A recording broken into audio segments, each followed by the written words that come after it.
Capítulo 15. Sinais.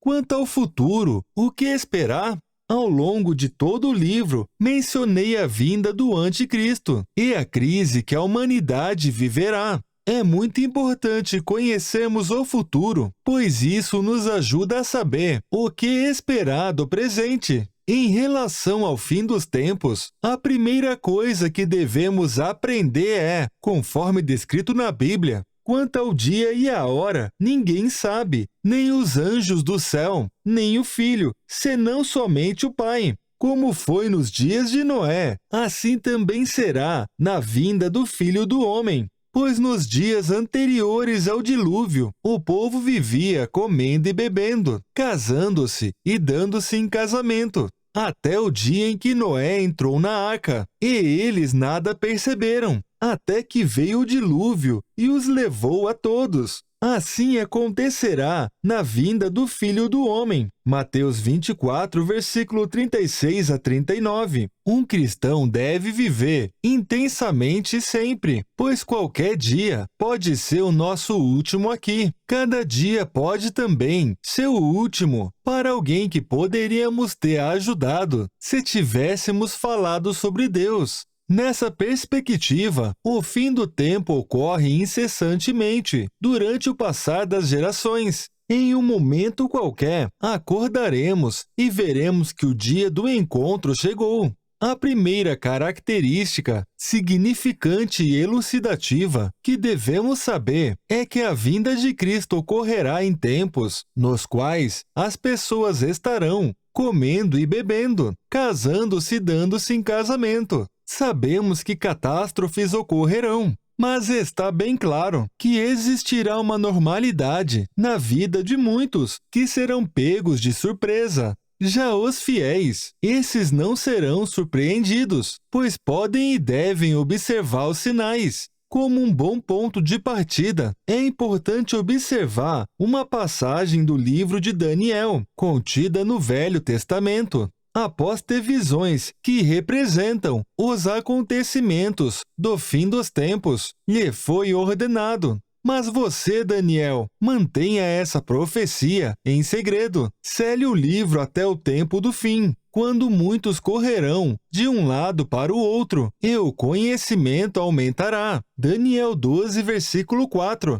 Depois da vinda de Cristo, o apóstolo João teve visões com inegáveis correlações ao que já estava profetizado no livro de Daniel. Porém, a ele foi ordenado: não cele as palavras da profecia deste livro, pois o tempo está próximo. Apocalipse 22, versículo 10. Ou seja, está bem claro que já estamos vivendo dentro do período relatado. A grande questão é, em que ponto estamos em relação às profecias do fim dos tempos? Fomos avisados por Cristo. Quando ouvirem falar de guerras e rebeliões, não tenham medo. É necessário que primeiro aconteçam essas coisas, mas o fim não virá imediatamente. Então lhes disse: nação se levantará contra nação, e reino contra reino. Haverá grandes terremotos, fomes e pestes em vários lugares, e acontecimentos terríveis, e grandes sinais provenientes do céu. Lucas 21, versículo 9 a 11. Sabemos que, durante os últimos séculos, passamos por guerras terríveis. A Primeira Guerra Mundial começou em 1914. Vale refletir que faz pouco mais de 100 anos, o que, ao se pensar na história da humanidade, corresponde a um evento extremamente recente. A Segunda Guerra Mundial ocorreu poucos anos depois, tendo seu início em 1939. Apesar da Segunda Guerra ter ocorrido pouco tempo após a Primeira, o poder de destruição já havia se transformado drasticamente. Não temos como saber exatamente quais são os acontecimentos terríveis mencionados por Cristo, mas poderiam ser, por exemplo, as bombas nucleares lançadas sobre Hiroshima e Nagasaki. Afinal, foi um acontecimento espantoso, não é mesmo? Pense então em como seria uma terceira guerra mundial, realizada com a tecnologia atual disponível. Não há dúvidas de que vivemos em meio a guerras e rumores de guerras. A nossa geração presenciou grandes terremotos. A fome mata cotidianamente em várias partes do mundo. Já fomos castigados por doenças terríveis e agora vivenciamos com o coronavírus, algo sem precedentes. Ainda que outras doenças tenham matado muito mais, o coronavírus é responsável pela primeira pandemia que foi capaz de atingir a humanidade inteira, simultaneamente, levando um curtíssimo período para se alastrar globalmente e gerar uma crise mundial. O que falta então para a volta de Cristo? Jesus também profetizou: então eles os entregarão para serem perseguidos e condenados à morte, e vocês serão odiados por todas as nações, por minha causa. Naquele tempo, muitos ficarão escandalizados, trairão e odiarão uns aos outros, e numerosos falsos profetas surgirão e enganarão a muitos. Devido ao aumento da maldade, o amor de muitos esfriará. Mateus 24, versículo 9 a 12. Exceto que os cristãos já foram massacrados ao longo da história. Conforme profetizado, conquistamos o nosso espaço em muitas nações, principalmente naquelas que se tornaram predominantemente cristãs. No entanto, também está profetizado que o mal se levantará contra nós. É perceptível que o ódio ao cristianismo cresce rapidamente. Existem pelo menos 3 grandes estratégias de guerra que avançam com muita velocidade. Primeira, estratégia de guerra em nações onde predomina o cristianismo. Vi na internet uma gravação de mulheres chorando e se abraçando com tamanha emoção e comoção, a ponto de parecer que o mundo tinha encontrado a cura para a mais devastadora das pandemias, o que tinha desviado um cometa que aniquilaria toda a humanidade. No entanto, não era nada disso. Toda aquela multidão estava reunida para comemorar a legalização do aborto. Esse vídeo foi gravado na Argentina, em meio à pandemia, o que não impediu milhares de pessoas de se reunirem para pressionar a votação e para comemorar a vitória. Do outro lado, grupos formados principalmente por cristãos lamentaram a decisão. Pode acreditar, isso faz parte de uma grande guerra. Sabemos que os cristãos perderão muitas outras batalhas, como essa, e mesmo assim devemos continuar lutando. Graças às profecias que nos alertam sobre o fim dos tempos, sabemos que é exatamente assim que vai ser. De tal forma, não há motivos para desanimarmos. Essa estratégia de guerra está ocorrendo principalmente em meio à civilização ocidental, pois aí se encontra a sociedade que foi profundamente moldada pela fé cristã. Inegavelmente, existem muitos países que estão abandonando essa fé. Ainda assim, mesmo nessas nações, a moral cristã continua gerando forte influência. É justamente isso que se busca aniquilar. A revolução cultural e a revolução social, mencionadas no capítulo 9, fazem parte dessa estratégia de guerra. Vale ressaltar que o avanço dessas revoluções é resultado dos esforços de grupos organizados com forte vínculo com o comunismo, havendo ainda um poderoso auxílio de grandes capitalistas. Exatamente por isso, essa revolução é muito maior do que a suposta guerra entre capitalismo e comunismo. Existem organizações nos dois extremos, investindo muito tempo e muito dinheiro para implementar ideias que seguem exatamente na mesma direção. A fusão entre a extrema-direita e a extrema-esquerda é complexa, difícil de compreender, mas absolutamente real. A verdade é que a extrema-esquerda executa planos desenvolvidos e financiados pela verdadeira burguesia da humanidade. Esses grupos possuem objetivos distintos, que só podem ser alcançados por meio do controle social. Para alcançar esse controle, os dois lados precisam trilhar exatamente o mesmo caminho. E assim se forma uma estranha aliança, onde os dois extremos se unem na luta contra o cristianismo e avançam usando os mesmos ideais, ainda que também se odeiem. Apesar de se detestarem, servem ao mesmo Senhor, o Pai da mentira. Embora pareça estranho, é bem provável que a direita atual, no que tange à política, sirva principalmente aos interesses dos ricos. Ou seja, atenda aos interesses de uma minoria, como muitos afirmam. Mas e quanto à esquerda? Talvez ela sirva, na verdade, principalmente aos interesses dos que são muito ricos, ou seja, uma minoria dentro da minoria global. Será mesmo? Ao tratar sobre a união da extrema esquerda e da extrema direita, não estou falando sobre teorias da conspiração obscuras. Pode até ser que elas existem, mas sinceramente não sei nada sobre isso. Estou me referindo à existência de agendas culturais e sociais que são públicas. Para compreender, basta prestar atenção nas propagandas e nas agendas sociais e culturais estabelecidas por grandes empresas e grandes organizações não empresariais. Trata-se de uma revolução que, ao menos em boa parte, ocorre abertamente, sendo absolutamente visível para quem quiser enxergar. Não é preciso ter fé para notar as revoluções mencionadas e nem para analisá-las diante do ponto de vista sociológico. Na verdade, quanto mais abertas e naturais essas revoluções parecerem, melhor é para quem está à frente delas. O mal deste mundo não tem nenhuma intenção de permanecer oculto.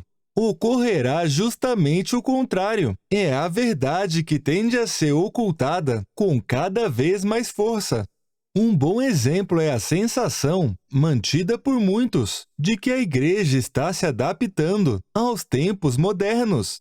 Volto a afirmar, a verdadeira igreja não corresponde a templos ou denominações e jamais se adaptará a eles. Essa sensação de adaptação é gerada pelo falso cristianismo, que já está derretendo ou se adaptando devido à pressão do mundo.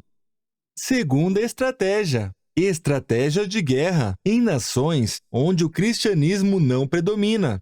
Em muitas nações onde o cristianismo não predomina, existem perseguições e execuções constantes de cristãos. Jesus avisou: vocês serão expulsos das sinagogas. De fato, virá o tempo quando quem os matar pensará que está prestando culto a Deus. Farão essas coisas porque não conhecem nem o Pai e nem a mim. João 16, versículo 2 e 3. Ao observarmos a história, vemos que essa perseguição é constante. Logo após a morte e ressurreição de Jesus, os judeus perseguiram e mataram aqueles que creram em Cristo, achando que prestavam culto a Deus. Em torno de 600 anos depois da vinda de Cristo, surgiu o islamismo, que hoje persegue e executa a cristãos, supostamente em nome de Deus. Quanto isso ainda pode piorar?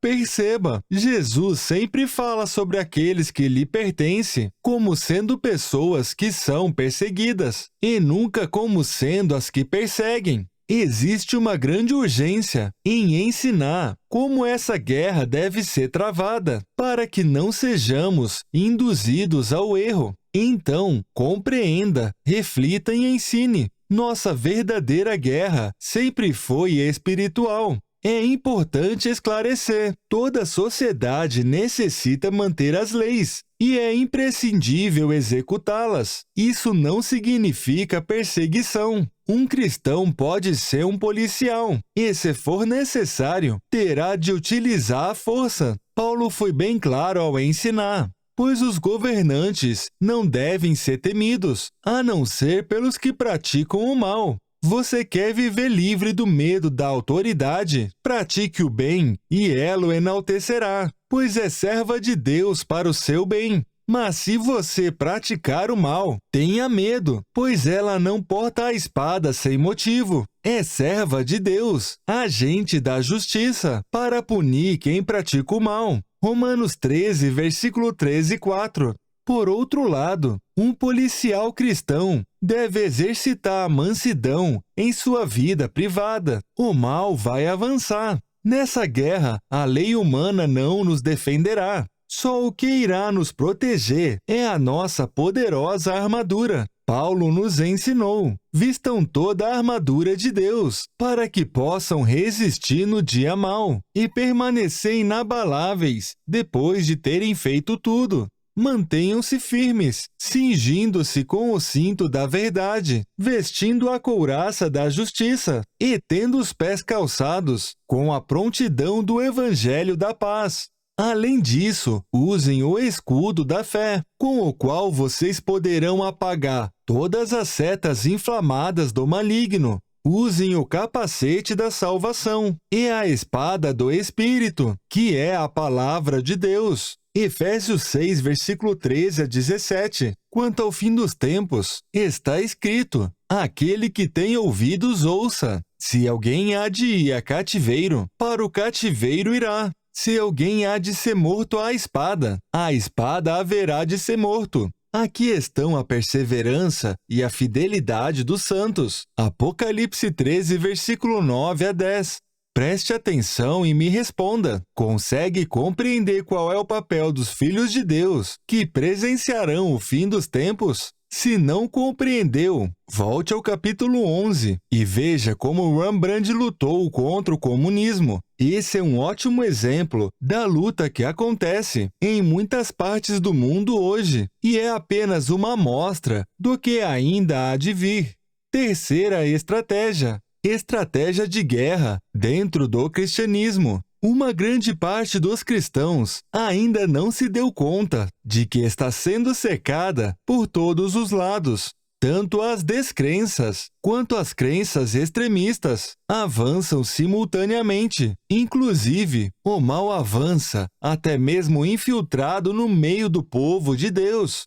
Cada vez mais surgem igrejas em que as lideranças estão buscando lucro a qualquer custo. Jesus avisou: muitos naquele dia vão me dizer: Senhor, Senhor, nós não profetizamos em seu nome? E em seu nome não expulsamos demônios? E em seu nome não fizemos muitos milagres? Então lhes direi claramente: eu nunca conheci vocês. Afastem-se de mim, vocês que praticam o mal. Mateus 7, versículo 22 e 23. A estratégia de guerra dentro do cristianismo também abrange a revolução espiritual, que supostamente busca estabelecer uma união entre todas as crenças. É verdade que devemos tratar todas as pessoas com respeito. No entanto, cada vez mais ensina-se uma falsa paz por meio da união das religiões.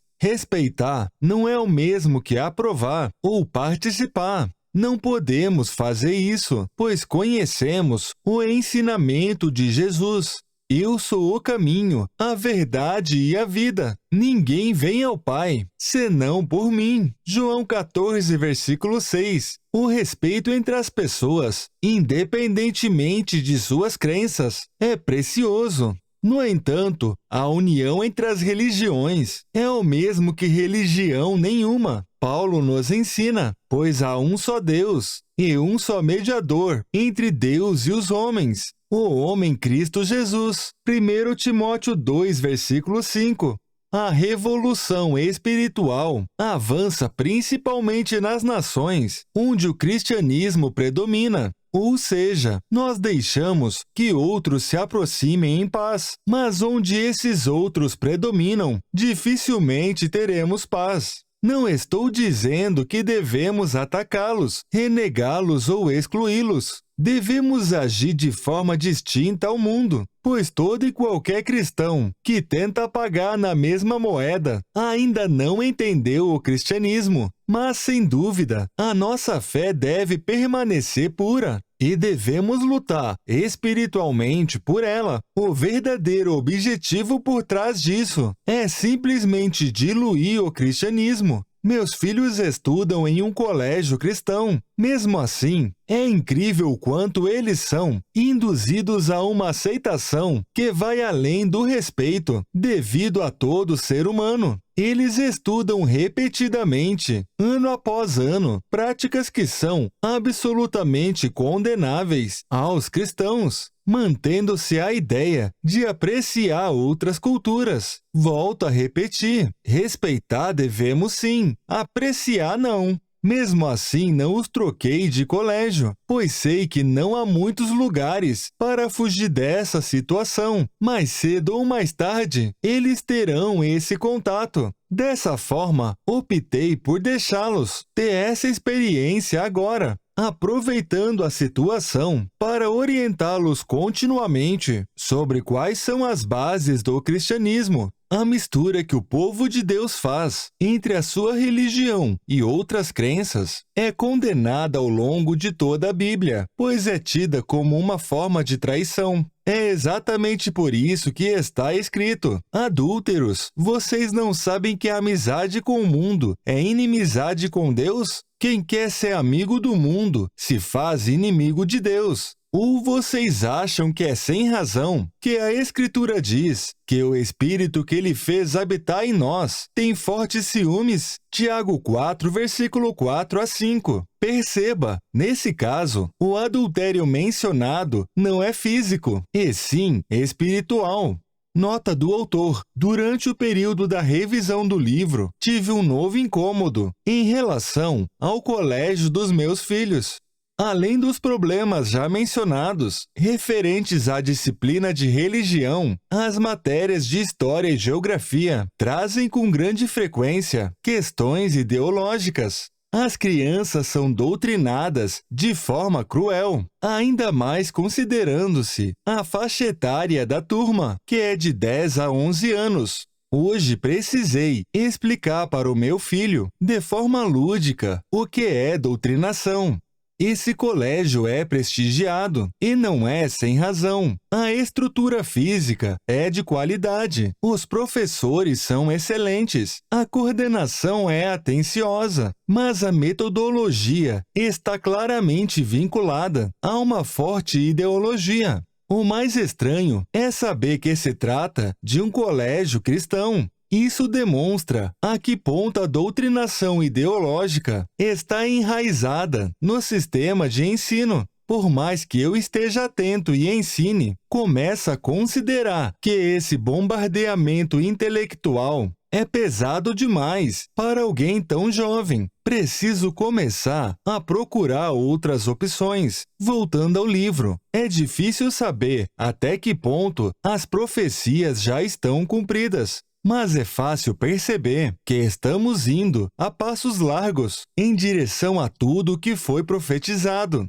E agora, o que ainda falta para a vinda de Cristo? Paulo nos ensinou: irmãos, no que diz respeito à vinda do nosso Senhor Jesus Cristo e à nossa reunião com Ele, pedimos que vocês não se deixem demover facilmente do seu modo de pensar, nem fiquem perturbados, quer por espírito, quer por palavra, quer por carta, como se procedesse de nós, dando a entender que o dia do Senhor já chegou. Ninguém, de modo algum, os engane, porque isso não acontecerá sem que primeiro venha a apostasia e seja revelado o homem da iniquidade, o filho da perdição, segundo Tessalonicenses 2, versículo 1 a 3. Perceba, primeiro vem a apostasia, correspondente ao abandono da fé, e então será revelado o anticristo. Considero o abandono da fé na Europa como sendo um dos principais sinais do fim, mas não para por aí. Quando os países de maioria cristã, espalhados pelo mundo, começam a aprovarem medidas completamente antibíblicas, é porque a verdadeira fé está sendo abandonada rapidamente em muitos lugares. Cada vez mais pessoas começam a se declarar contra a religião, seja de forma direta ou indireta. Há muitos indícios de que esse mundo ideal para a vinda do Anticristo não está longe, e fomos avisados que acontecerá um período de grande tribulação. De qualquer forma, isso não desfaz a ênfase dada por Paulo ao fato de que não devemos viver perturbados. Um dos objetivos das profecias do fim dos tempos é nos preparar.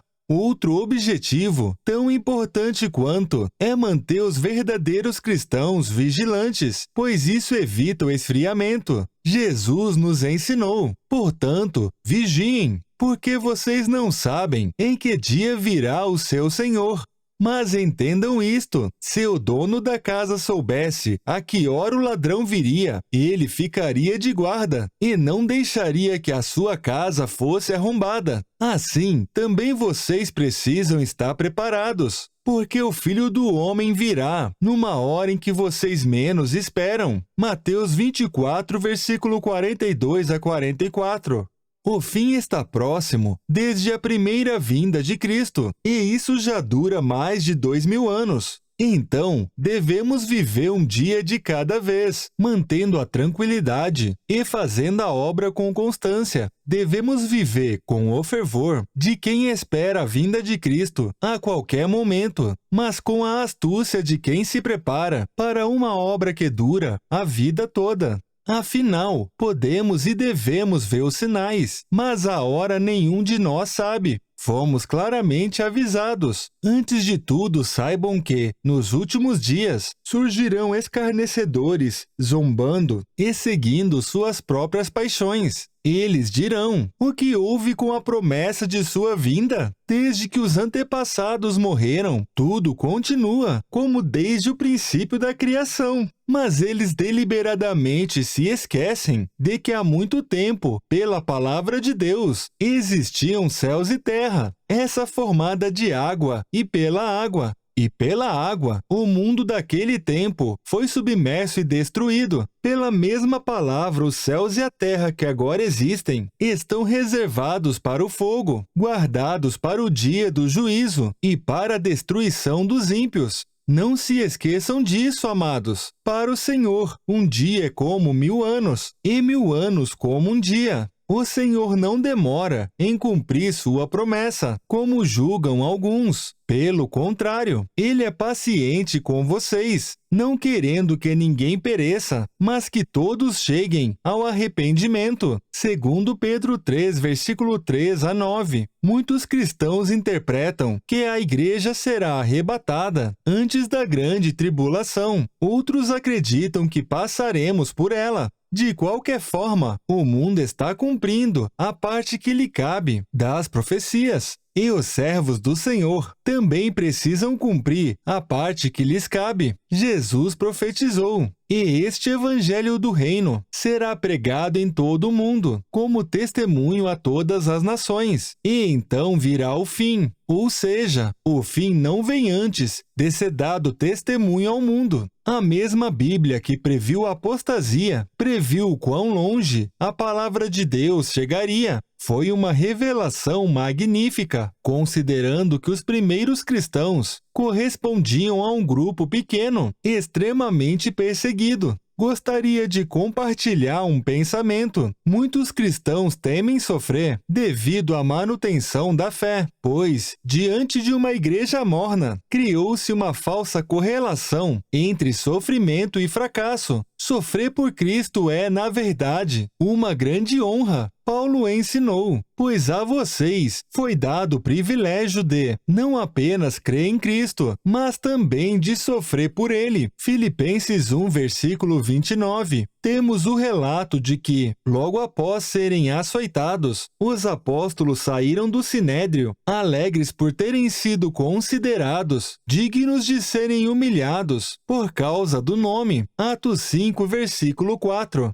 Preste muita atenção neste ensinamento. Se somos somos filhos, então também somos herdeiros, herdeiros de Deus e co-herdeiros com Cristo, se de fato participamos dos seus sofrimentos, para que também participemos de sua glória. Romanos 8, versículo 17. Ou seja, o sofrimento faz parte da glória, de sermos co-herdeiros com Cristo. Não estamos aqui para sermos servidos, e sim para servir o reino dos céus. Já sabemos que estamos cercados por todos os lados pelo engano, e vale a ressalva de que o cerco vai se fechar muito mais contra aqueles que mantiverem a fé. Não devemos temer o sofrimento. Quanto a isso, só o que penso e desejo é Maranata, que significa Vem, Senhor Jesus. Até lá, se o meu sangue puder ser dado como uma oferta agradável ao meu Senhor, o ofereço com muita felicidade.